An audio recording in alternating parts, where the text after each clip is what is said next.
What's going on, everyone, and welcome to the kitchen. Part of the hunting lifestyle is being able to take what you harvest in the field and turn it into something super delicious for you and your family to enjoy at the dinner table. Now, with that said, today I'm going to be making a smoked pulled barbecue sandwich out of one of the most underutilized cuts of meat from a white-tailed deer. The cut of the meat that I'm going to be doing is the venison shank, which is the part of the deer from the wrist to the elbow or the knee to the ankle. It's a really tough cut of meat. There's a lot of tendons in there. There's a lot of silver skin. Most people just piece it out and throw it in the grind pile. But hopefully this recipe can show you guys that if you do this low and slow method, you treat it right, you can get something truly delicious as an end product. So super excited that you guys are joining along, and I'm definitely ready to get started. So let's get going. Now, one of the nice things about this recipe is that it's not super time sensitive. So you can take the first stage, prep it, and then leave it for a day or so, and then get back to it whenever you can.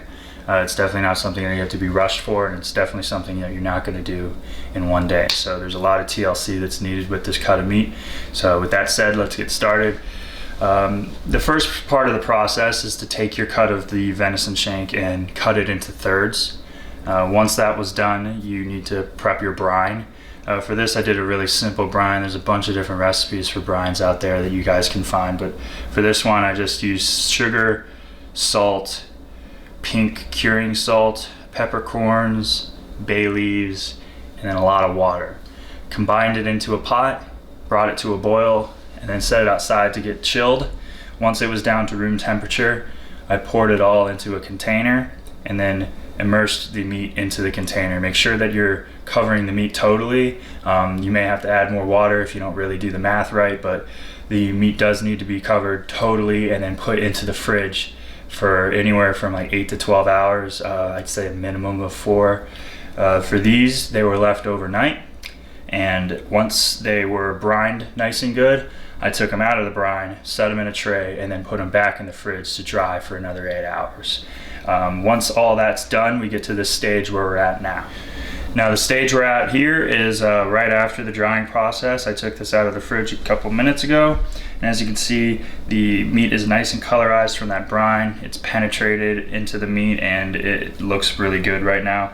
Since I'm doing a barbecue style recipe, I've put together a little bit of a rub for these. Before they go in the smoker, it's just paprika, garlic powder, chili powder, and various other spices. You can put any kind of rub or any seasoning you want on this, or you can just throw them in the way they are if you're not sure what you're going to use them for. So to get started, just going to sprinkle them all with this seasoning, and then we'll be out to the smoker.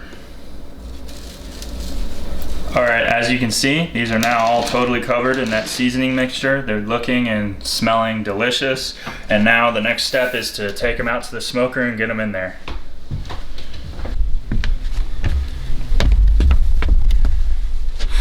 Now, you should prep your smoker to whatever specifications your specific smoker tells you to.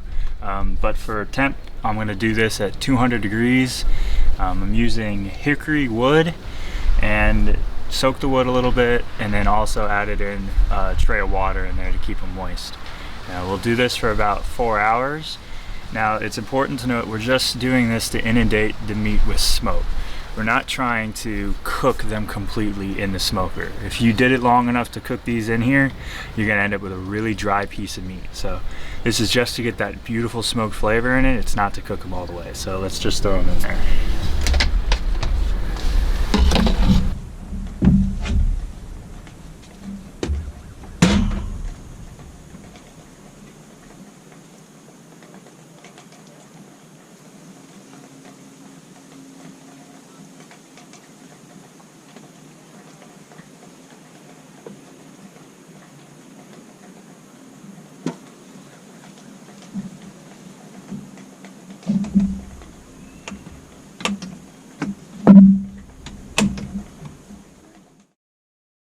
Alright, it's been about 4 hours now, and these are definitely done. They're looking really awesome, so can't wait to get them out and get them back in the kitchen. Once we get them in there, we're going to throw them right into the pressure cooker, so let's get going.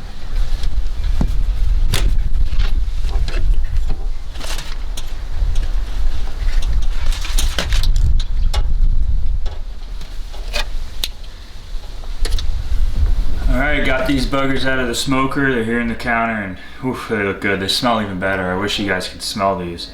But now what I'm going to do is take just piece by piece, throw them into this Instapot, which is basically a glorified pressure cooker, and add a little bit of liquid and just leave them alone for we're going to start with an hour and see how they look, but the end goal is to have them just falling off that bone. So next is to take your liquid. You can use chicken broth. This is just beef broth that we had left over from a dinner previously, so this should really flavor it up. We're going to do a few spoonfuls of this. Yeah, just want to make sure that we're getting some liquid in here with it, and it'll really help speed up the process. This can do what a normal pressure cooker does way quicker, so that should be enough there. Now just to put the top on,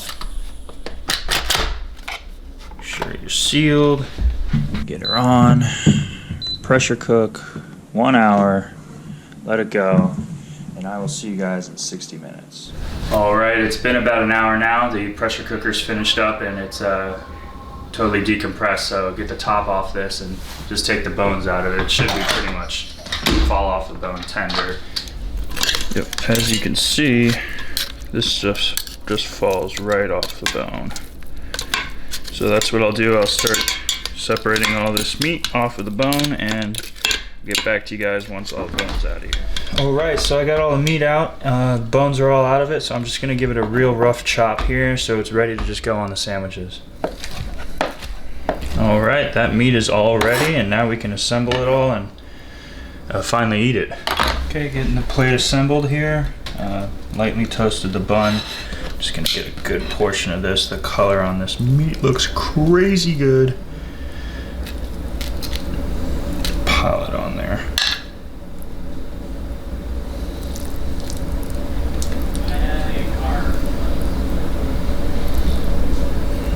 Once you get your meat on,